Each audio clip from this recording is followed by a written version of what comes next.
As you can see, here we go with Randolph turn to create a little distance between towns.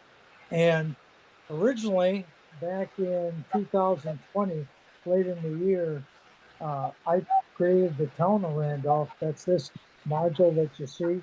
And you notice it's coming straight off the railroad. And the town beyond it, if you go the first three industries, you see there's a little bit of group of trees about in the middle of the screen. And the town beyond that is Tunnel City. So uh, from the time I built it, I always thought I would really like to separate them. And by the way, here you can see it from the backside, that it's coming straight off the railroad. And when I built this, my wife Susan, it went, as you can see in that, it went up against the couch in the family area. And the chair that you see in that lower right side picture uh, disappeared kind of from the family sitting area and ended up behind the module. So anyway, after I looked at it and thought about it for a couple of years, it finally dawned on me, why not just turn it at an angle? So you see, it brings that chair back into the sitting area, and no longer is it up against the couch area to expand. So to expand it, to move it, I didn't want to have to unload all the kits and all that. So just took, if you see on this piece of furniture on the legs, there's what they call the furniture sliders you pick up at the home improvement store. So jacked up the module a little bit, put the sliders underneath, and got it turned, as you can see. So it went roughly about a 45-degree angle turn.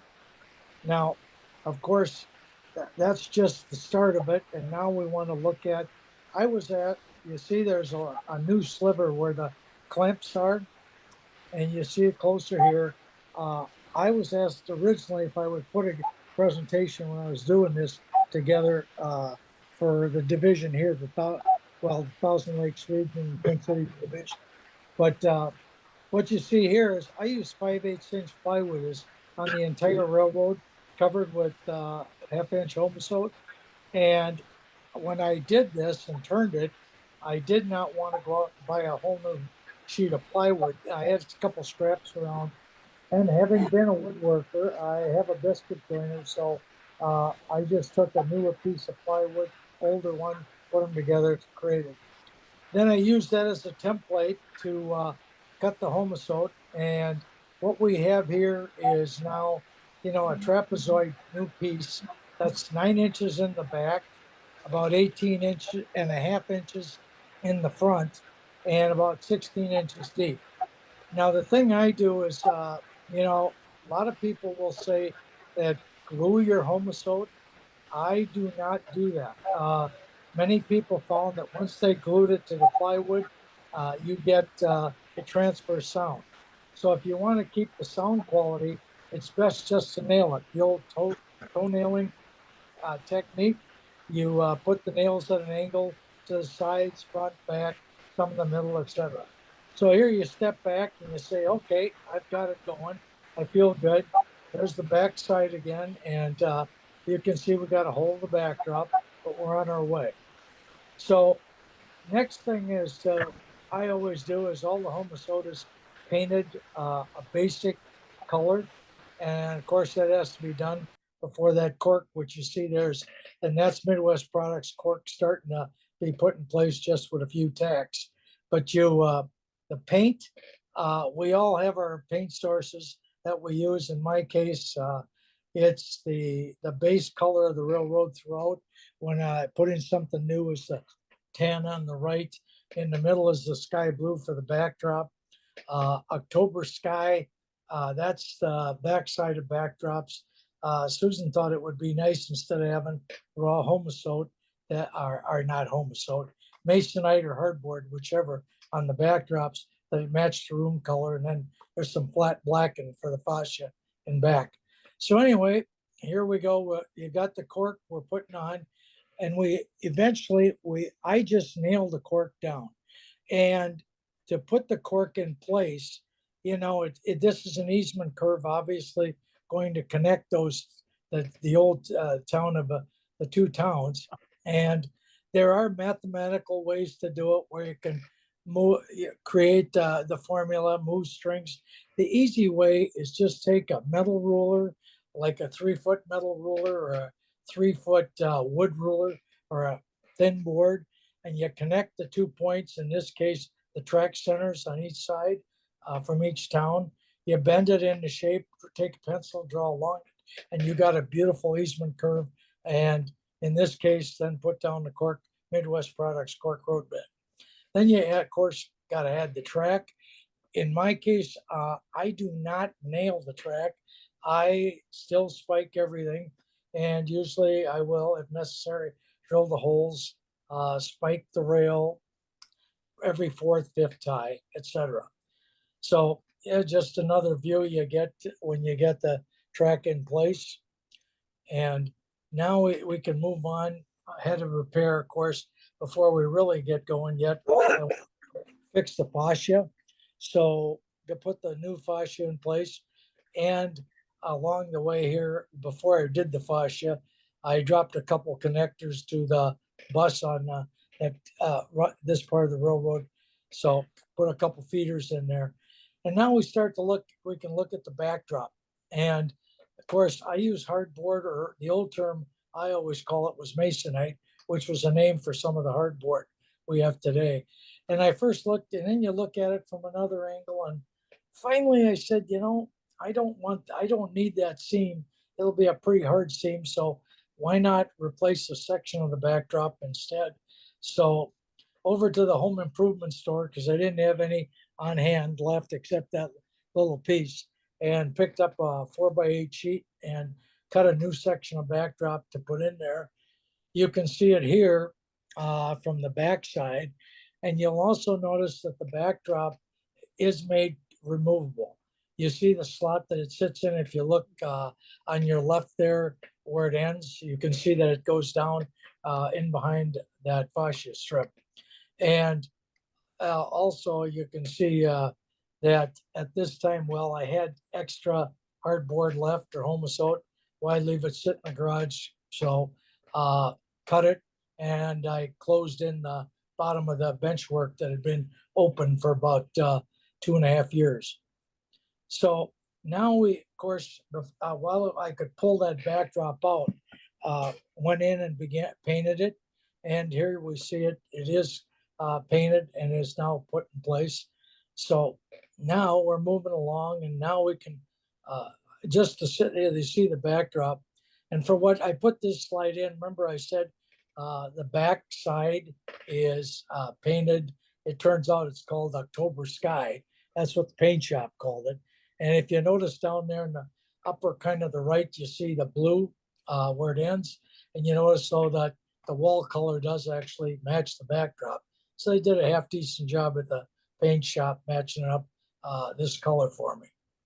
So anyway, once you got the track in place, yeah, I paint it. Usually what I'll do is I'll take there's Testers puts out like magic markers, but they have the paint markers that you in various railroad colors, and you can they have a brown, but mine was dry, so I happen to have a bottle of rail brown polyscale, so took out the brush, painted it, and then we apply the ballast.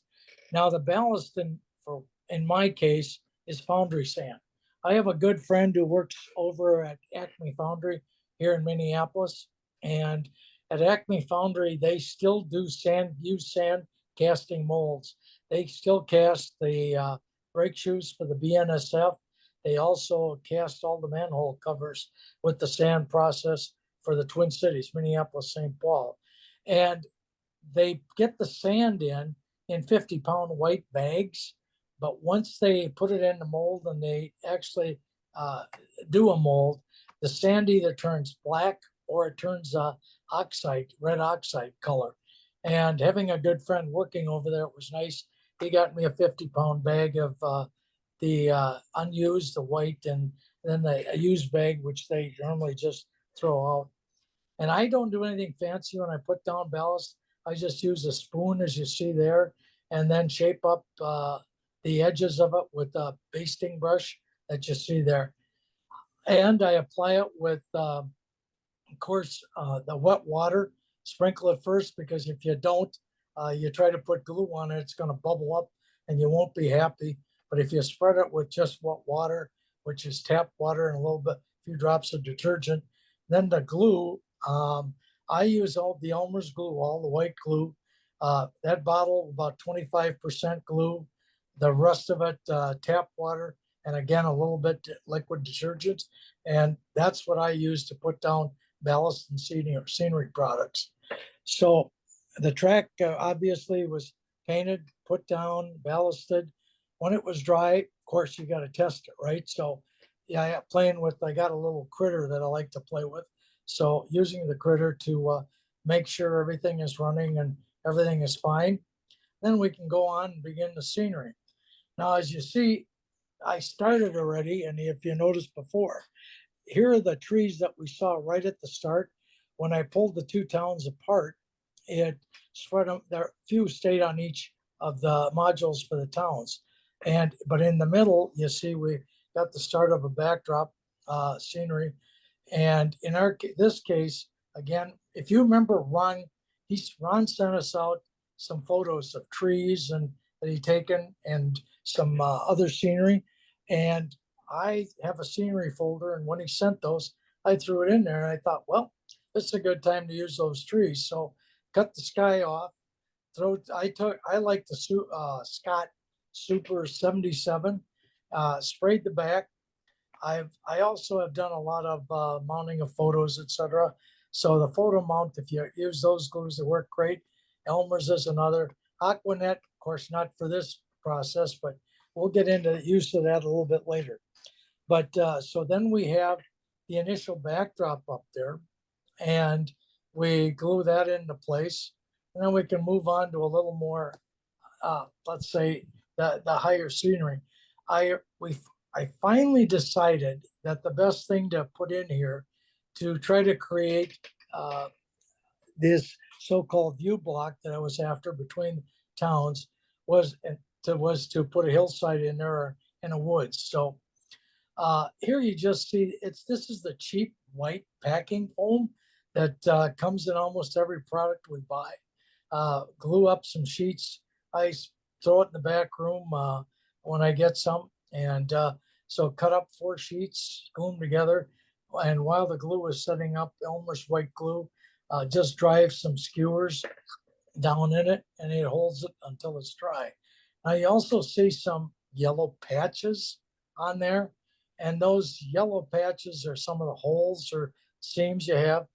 Before I guess I should mention that, obviously to cut it, I use this is the Woodland Scenics hot knife that they came out with many years ago.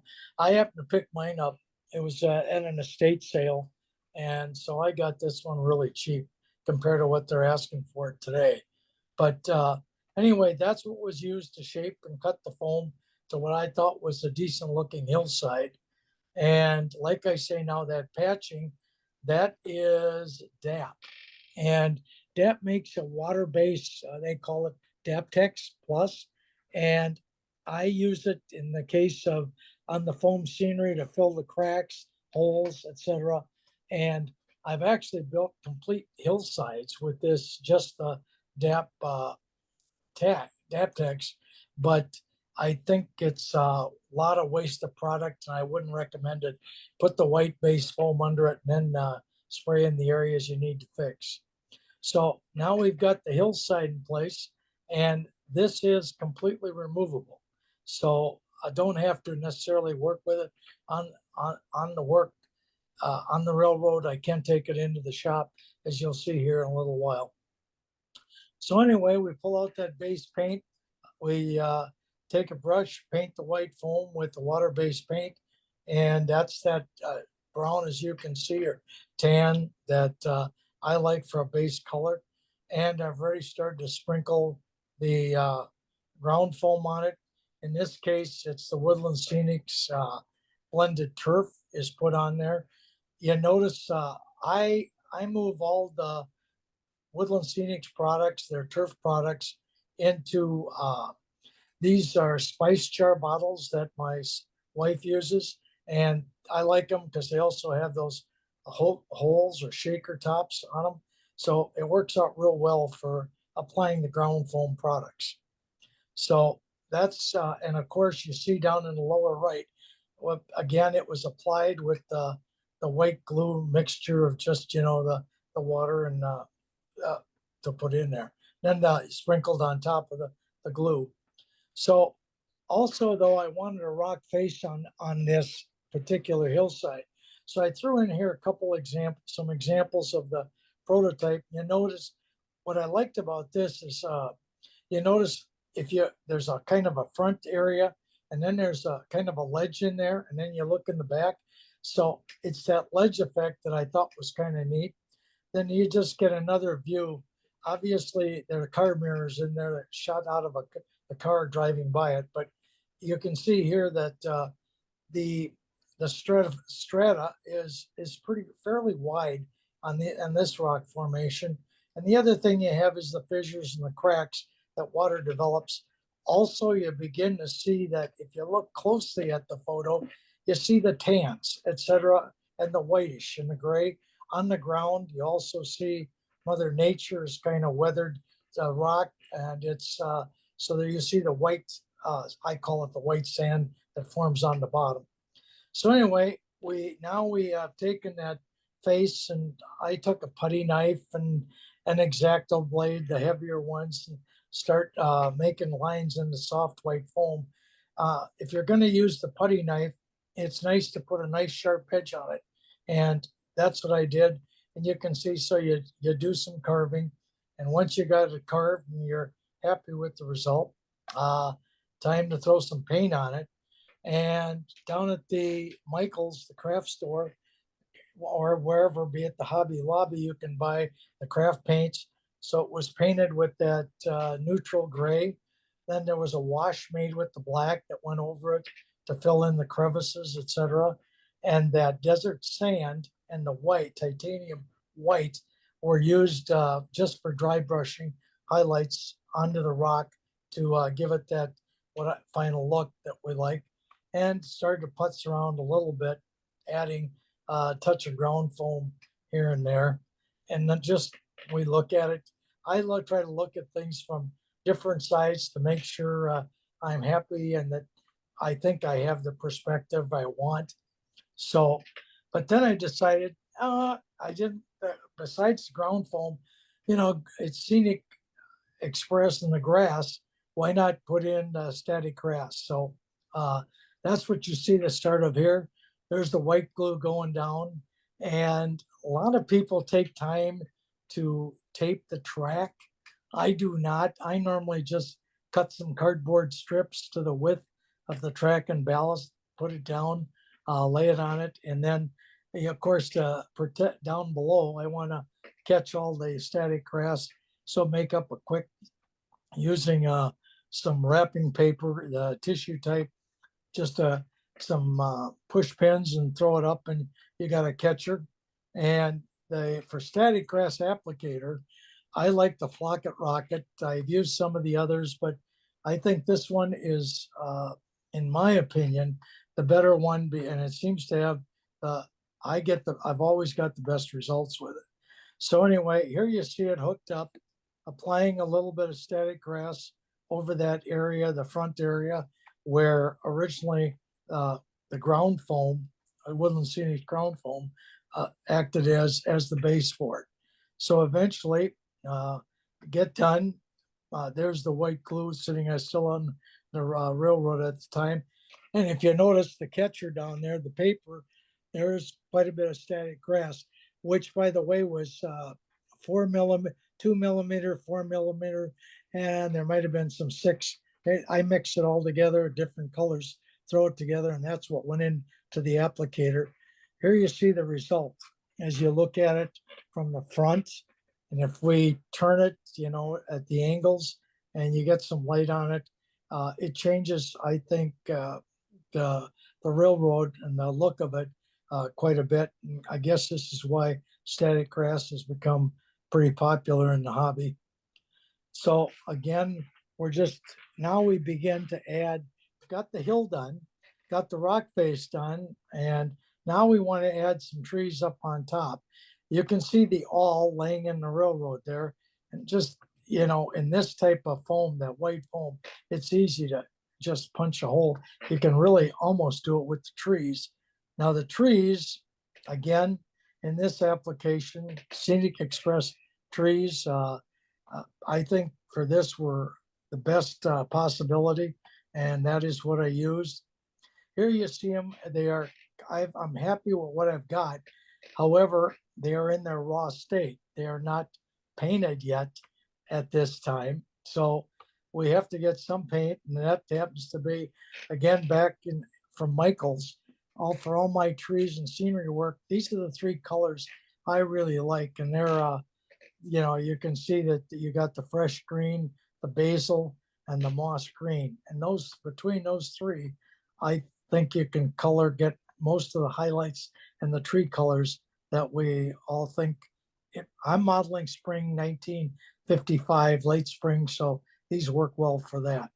So here you see the same module now, and those trees, what I did was just pull the module, take it to the workshop, and spray those trees in the workshop.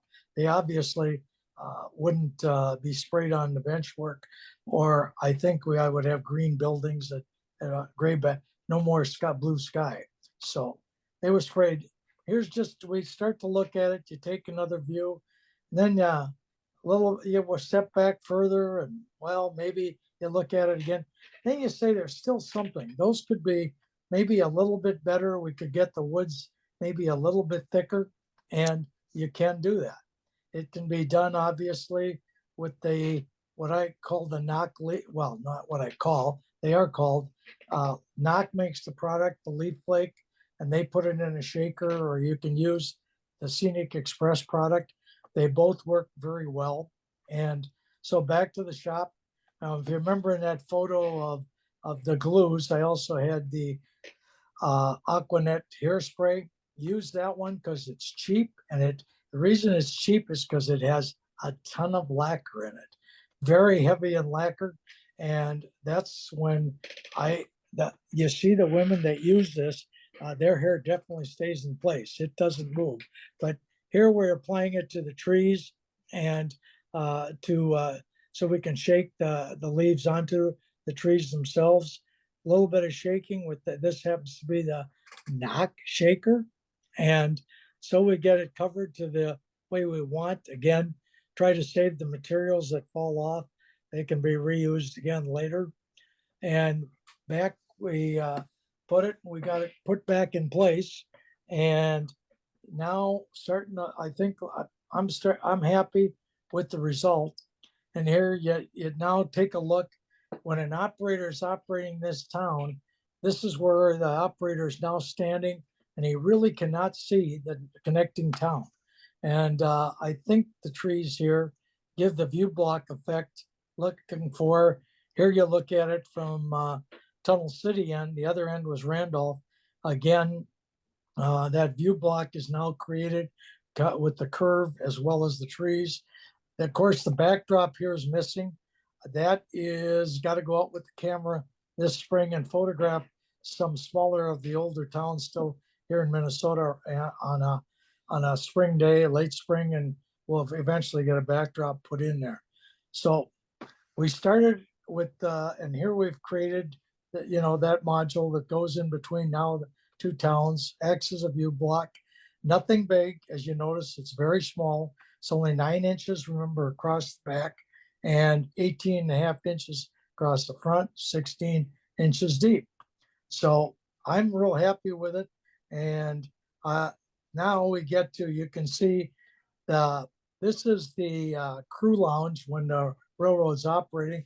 Otherwise, of course, we use it to enjoy the fireplace. But you now see my spouse, my wife, is very happy because she no longer has the railroad up against her couch, and the chair is back in the area of family. But if you really look carefully at this area, you notice that table behind the couch, the 45-degree Randolph, comes out right to the back of the couch, and where that table is would make a nice space for another new module or an extension of Randolph or possibly the town of Cannon Falls. But so far, the railroad negotiation regarding that space has been an emphatic no as the response. So we'll work on that as time goes along. But anyway, that's what we have. And just wanted to, I hope this has been worthwhile for you to take a look at. And I will close this down and we will go back to Zoom and stop sharing screen and we should be back. All right, thank you, Any Lester. questions?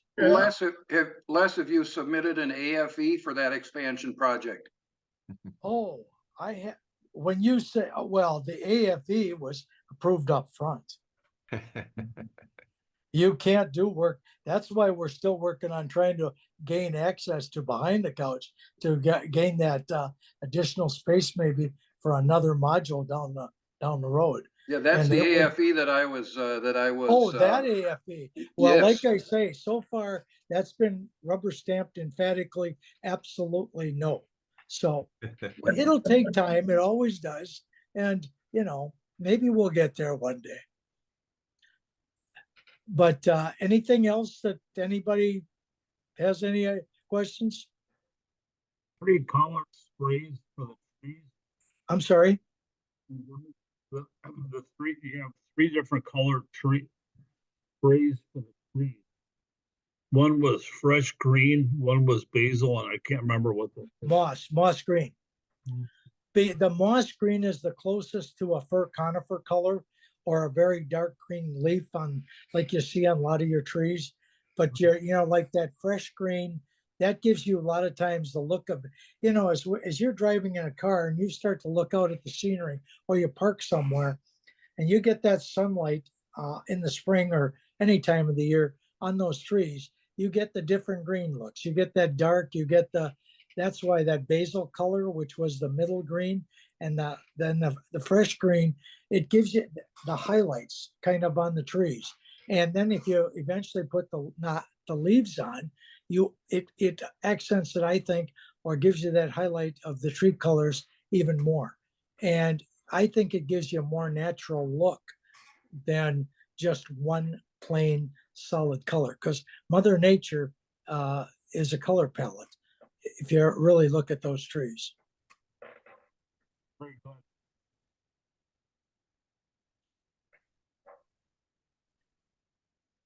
Guess that's it. Nobody All else? right. Thank you, Lester. Great Oh, job. you're welcome. Appreciate it. So I don't think we have anything formally scheduled for next week. So if anybody's up for presenting, I know there's a couple of presentations out there. We were thinking of doing a panel on box cars or something like freight cars.